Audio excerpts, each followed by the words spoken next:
calories to survive winter hibernation. And in September, hyperphagia kicks in full force. The bears in the wild become ravenous hungry and will do anything for the smallest piece of food. September is also the month with the most reported bear attacks. Of course, in our climate in the winter, bears do hibernate. Just because they hibernate doesn't mean we don't ever see them, though. Even here at the park, especially on nice sunny days, there's lots of times we see the bears get up, do some sunbathing, get a good stretch in, and go back down. So the possibility of seeing bears year-round is definitely there. They're very, very agile animals. They can actually run 55 kilometers an hour in 2 jumps, which is faster than an Olympic sprinter. They can run uphills.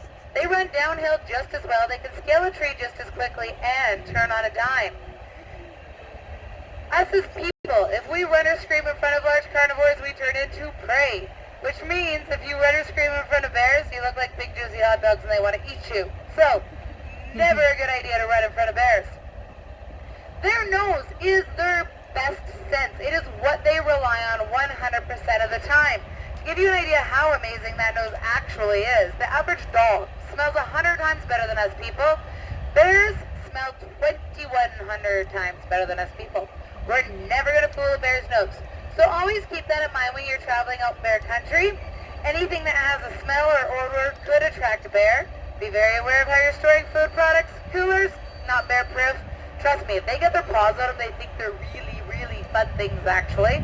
Belinda is holding up an example of what a bear-proof container looks like. They do come in different shapes and sizes. They're a huge asset to have if you're going to spend any amount of time out there in bear country. Unfortunately, I have not yet found one that does conceal smell. So I like to put things into Ziploc bags and then into the bear-proof container. If you're fishing, do the cleaning of your fish down at the water's edge opposed to up at that campsite. That is a smell that could definitely attract bears. Definitely do not tinkle where you tent. That is full of pheromones. That is definitely an attractant to bears. Do not camp in a dirty campsite or leave a campsite dirty for somebody else. And if you're taking pets, don't leave a bowl of food out all day for them. Feed them and store the food just like you would your own. Something as simple as a bird feeder is bear food. And dogs. Really important to remember to keep them on a leash. They are notorious for going out, ticking off wild bears, and then bringing them back to us to help them out with that situation. That never ends up well. I'm sure many of you have heard of something called bear jams, where you see bears on the side of the highway and people are stopped. And as amazing as it is to see those bears out in the wild, unfortunately most people just don't realize that they're actually harming the bears by doing something as simple as stopping on the side of the highway. Sorry, he has ticklish feet. You gotta do it, you gotta do it. But when we stop on the side of the highway, we're not helping them. And in fact, honey would like you to all know if you're going on a hike, when you get to the top of the mountain, that is how you pose for your selfie. She doesn't care about bear safety information. She doesn't think it applies to her. You are such a nut. Anyways, a lot of the reason why the bears show up in the ditches to begin with is 80% of a black bear's diet is grass, and we mow our ditches here in Alberta, so the grass is much sweeter in the ditches. But when we stop on the side of the highway, as humans, we smell amazing. We use stuff like shampoo, conditioner, body sprays, makeups, perfumes, aftershaves, shaving creams, colognes, and those bears can smell us. And unfortunately, at that point, we are desensitizing wild bears to human presence. And that is not much different than the saying, a fed bear is a dead bear, because those all become problem bears, and that's what happens to them. Us humans are also not safe when we stop on the side of the highway. If you remember, they can run 55 kilometers an hour in 2 jumps. It is not going to take them long to get from that ditch up to your vehicle. And bears are naturally drawn to the handles on our vehicles because that's what us humans touch and we smell. And it does not take them long with their intelligence to figure out how to open that door. And in fact, if you think locking the door is going to help, the bears just pull harder, the whole thing comes out, and the door still opens. So we're not very safe either. At the end of the day, it is best just to let those wild bears be wild. You are not helping on serious parts of this presentation there, Sunshine. She's like, I'm doing great. I don't know what you're talking about. Here in Alberta, we have 2 different species of bears. We have the North American black bear, like these 2 goofballs, and we have the grizzly bear. And it could truly save your life to know the difference between the 2 different species at a glance and in shape alone. Color and size mean absolutely nothing. So when we talk about size, it doesn't matter if it's a black bear or a grizzly bear. There are itty-bitty tiny little ones and great big huge ones. They're a lot like us people. They vary significantly in size. Color also means nothing. Black bear is a kind of bear. It is not a color. So not only can they be black, they can be white or blonde. I don't know if anybody had the opportunity to see Muskwa at the bottom of the hill today. Yeah, white-colored black bear. They can be brown or cinnamon or all the beautiful colors in between. And in fact, a grizzly can be black. They can be white or blonde, and they can be all the beautiful browns and cinnamons in between. So, how we do tell them apart at a glance and in shape alone. If you guys look at handsome Charlie here, notice how straight he is, nose to forehead. Where his ears are positioned on his skull, they're larger in proportion to his body. How straight he is across his shoulders. He has very short, even fur, and maybe, just maybe, we could convince Charlie to wave for us one more time. Because when Charlie does wave, he actually spreads his toes beautifully, so everybody gets to see his short, curved, sharp climbing claws. Do you think you could do this one today? I know you're old, but you're so just spry. There we go. Can you show me your short, curved, sharp climbing claws? That a boy, way high up in the air. Yeah, spread up. That's so good. Thanks, Charlie. So Charlie, like all black bears, has short, curved, sharp claws. You are an amazing, handsome man, you know that? We will profile what the grizzly looks like in comparison to the black bear once we get up to one. But before we do that, I am pretty sure Mr. Jacob mentioned something about conservation. At the end of the day, us humans destroy animal habitat constantly. So we like to remind everybody to reuse, reduce, recycle. Minimalizing our human footprint does positively affect animals. Good boy. We kind of have this thought, you know, if a bear can learn how to recycle, us silly humans should have no excuse to not do our recycling. Now we're going to come over here and introduce you to this cutie patootie a little bit better. I would say she's patiently waiting, but honey doesn't have a patient bone in her body when her brother gets attention. Do you? You are still shedding like crazy. Oh my goodness, Charlie, it's your sister's turn. We'll talk about sounds that bears make as we move through the bears. So you guys all heard that? That is a sound you should know. That is a true aggressive sound, except for Charlie's just making it as his sister because he doesn't really want it to be her turn, so I mean, no skin off my back. But that huffing is a good important thing to put inside your brain. Now, honey, we've always called our little honey, what are you doing? I was going to tell him we call you honey, the honey pot, because when you sit and hold your toes, you look like a honey pot. Did you miss that part? Oh, yeah. She says, I was doing the multitasking thing. Smile, wave, hold toe. Got it. You are hilarious. Now, I personally think that the cutest part on the bears is their back feet. Honey crawls better than anybody on the property. When she does, well, they poke right out the back door. Aren't they adorable? I love her feet. Now, a lot of the reason we do train here at the park is just for medical benefit for the animals. So many of our animals are trained for blood draws. Are we going to do this? Are you going to think about it? Can I have that?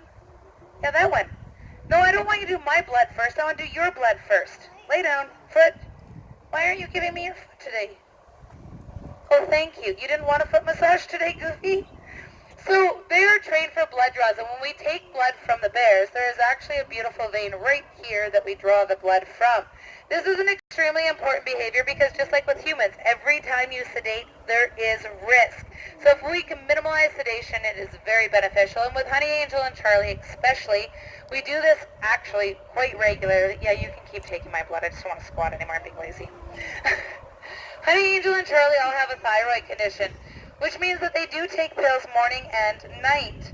And because bears' weights change regularly throughout the year, the only way we can really make sure we're actually giving them the right medication is to draw blood. And you can imagine if we had to sedate them all the time, that would just not be a positive thing. Another really important one we train them to do is open their mouths so we can look at their teeth. Oh yeah. Honey's never going to look scary, so that's just important for looking at teeth. You ought to do it again, I know. You like doing it twice, always. Good job. I think it was yesterday, I only did it once, and she wouldn't wave goodbye to anybody until I did it again. She said, we do this twice, Blondie. Are you saying goodbye now? Yes. I know, you're always saying goodbye when it's your sister's turn.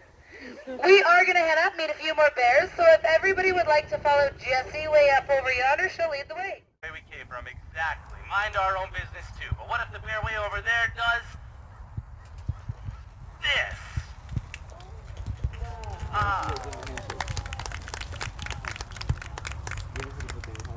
You do want to?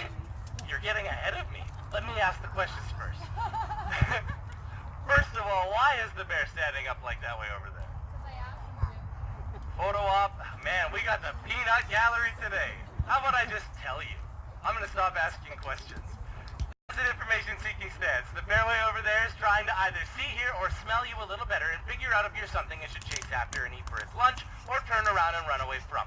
Now, there are three things that we can do to tell the bear we don't want to be lunch today. One of them is backing away slowly because we don't know where the bear's critical space line is, so best to assume that we are too close. Backing away. There are two more. What are the other two? Make yourself look big. We're much more intimidating when we look big. And lastly, make a lot of noise. Specifically a loud monotone voice. The difference between us and other animals is our voice, but if your voice can't actually travel that far, any loud, sharp sound will do. Now let's say you're on your hike and you actually come across a grizzly bear on the path. About 20 or 30 feet from you, so about the same distance Serena is from myself, and that grizzly bear is mad. It's doing things like bluff charging, hitting the ground in front of it, screaming, chopping its jaws. At the end of the day, you know that that grizzly bear is upset. What are you going to do about it? Turn around. Definitely don't run. You want to stand your ground.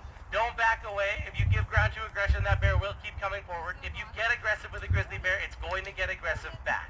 You stand your ground. Don't stare that bear in the eye. That would be a threat or a challenge. And this is where we like to mention bear spray. You would get it out, uncap it, and be prepared to use it if that bear does advance. Now, bear spray does have a 30-foot range forward, a 5-foot bog on the end. It's not the end-all be-all to bear safety, but it's statistically proven to be about 98% effective if used properly, meaning it hits their nose and their eyes. But where do you think most people put their bear spray when they're hiking? In their backpack. And we just learned bears can run 55 kilometers an hour. So if it's 30 feet away from us, well, we don't have to be that good at math to figure out we can't get it out in time before the bear's actually on top of us. So make sure you do have that bear spray somewhere where you can quickly and effectively use it, and it becomes a proper tool. Now let's say you forget your bear spray, everything goes wrong, and that grizzly bear is physically mauling you. Now what do you do? Yes, play dead. You want to curl up into a ball, lay flat on the ground. The goal is to protect your vital organs, hands behind your neck, not your head. Medical people say that your head can take more holes than your neck can. And the most important thing about playing dead is you do not make a sound underneath that bear. Dead things don't make noise, and so if you make a sound, you're going to again turn into a threat or prey. Also be aware that grizzly bears are notorious for going off a few feet to see what you're going to do next, so make sure you do stay dead until that bear is actually gone. But let's say we're on our hike and we actually come across a black bear instead, and that bear, we startle it, it maybe huffs and makes some noises towards us. What do we do about that black bear? Look big. Yeah, we actually want to get a little bit more aggressive. You look big, yell, maybe even throw something in the direction. Chances are that black bear's been with mom for a period of time. Mom knows to stay away from people, so they don't know just yet. And because mom is hot stuff, they think they're hot stuff too. So by getting a little louder and more aggressive, chances are that black bear's going to turn around and run away. This is the most common occurrence we're going to find ourselves in here in Alberta. And do be aware that generally black bears are more of a flight species, whereas brown bears are more of a fight species. However, there is one exception. If a black bear has actually hunted, stalked you in the woods, and broke into your house, tent, or cabin, that is a predatory black bear attack. They are rare, but they do happen, and in that circumstance, you do whatever you have to do to survive. Fight for your life.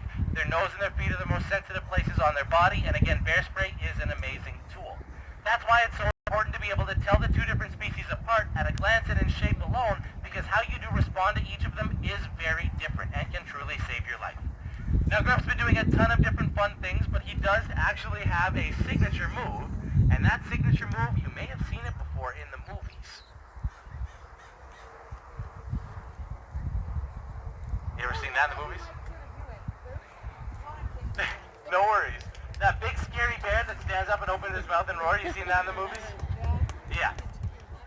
Not actually true bear aggression. You'll never see a wild bear stand up on its own 2 feet and roar. And not only that, but bears make a ton of vocalizations, and that roaring sound isn't even actually one of them. They do make a ton of different ones, just not that sound. The movie people actually dubbed that in afterwards in the movie Magic Stage, so it's not a real sound bears can make.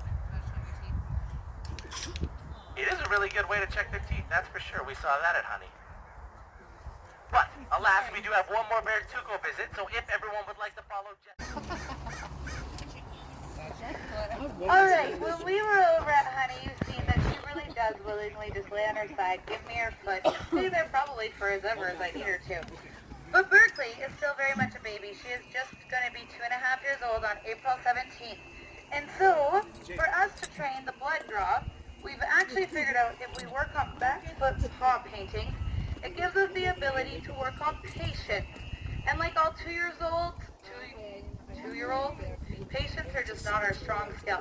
So the girls are going to muck around with that back foot the same way if we were actually drawing blood, because you never know when something could happen to Berkeley and we might need to be able to take blood. Of course, for those of you that don't know, we are having a painting sale today. They're regularly $35. They come with a photo of the artist. Today they are $20 plus GST or $20 cash if you pay us up here, and you get a photo of the artist. And the girls will hold these paintings up when they're all done. If anybody is interested in them, you're welcome to speak to them. Now, the sound you hear Berkeley making, can everybody hear it? Cool.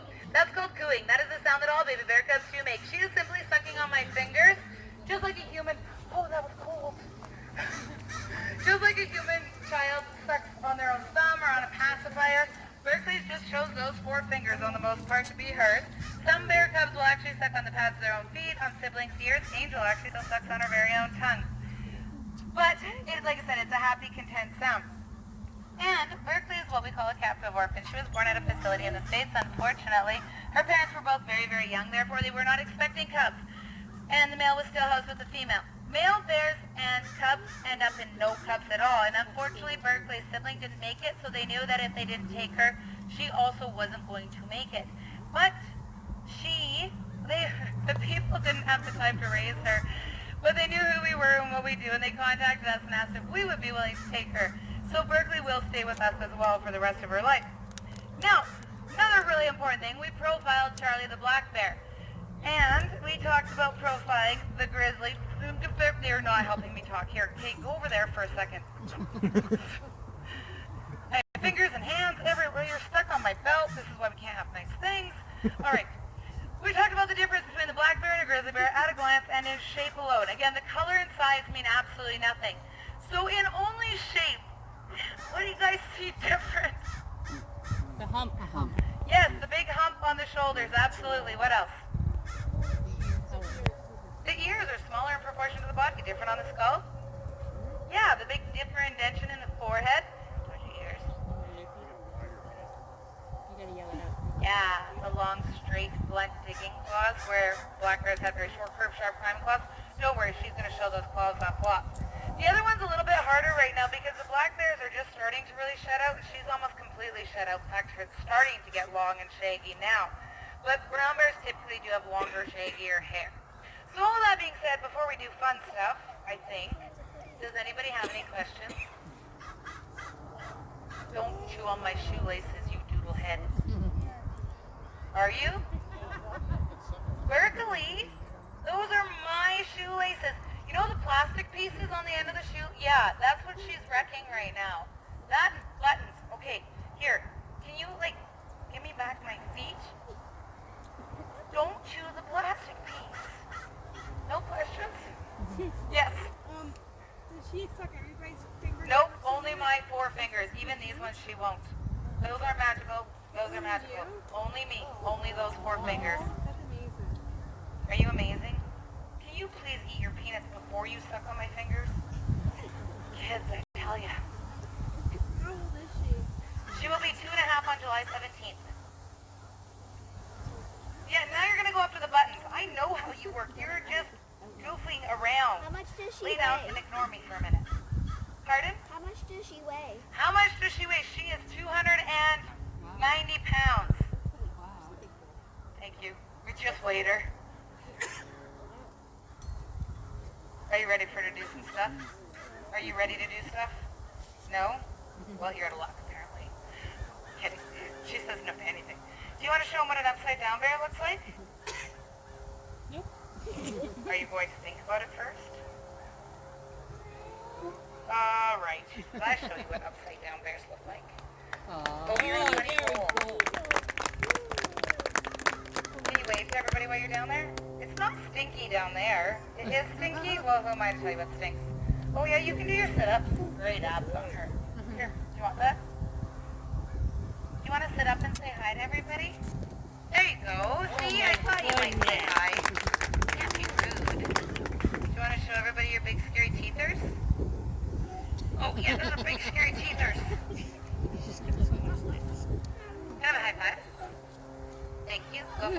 Thank you. Can you hold your toes again? Dun, dun, dun, dun. Now are they stinky? They're stinky toes. Ooh. Oh yeah, we'll do that one in a minute. Hold on. Do you want to do so big? You want to show them how big you are? Do so big! Yay! We've been working on a brand new behavior, and to be honest, this is my funnest one right now. Probably because it's new, but I also think it's really cool. In the wild, bears do this all the time to bust things open to be able to get food. Berkeley so far has only used this on a watermelon, because, you know, that's our needs here. You want to show them? Oh yeah, push it and break it. Oh yeah, good. Push, Berkeley. So you do see wild bears do this all the time. Can you do it really big and strong? Oh, well then do so big one more time. Good job. Oh, just one? Oh, two. Oh, I don't know what you're going to do. Can you do one more big push? Be a big bear. Oh, yeah. Oh, yeah, that's so big. I don't think the watermelon broke. You might have broken orange. Do one more. Oh, yeah, that might have broke a watermelon. Good job, Berkeley. All right, I'm going to pass this back to Jacob. I'm also going to pass the microphone over to Jacob. We do have our photos with the bears. For anyone that is interested, he will explain how those work. What? Oh, well, you know, that's fine. If anyone does have any other questions, please do not hesitate to ask any of us. We are all more than happy to answer them. If not, I hope you all enjoyed the bears as much as we do, and make sure you're being very bear aware out there.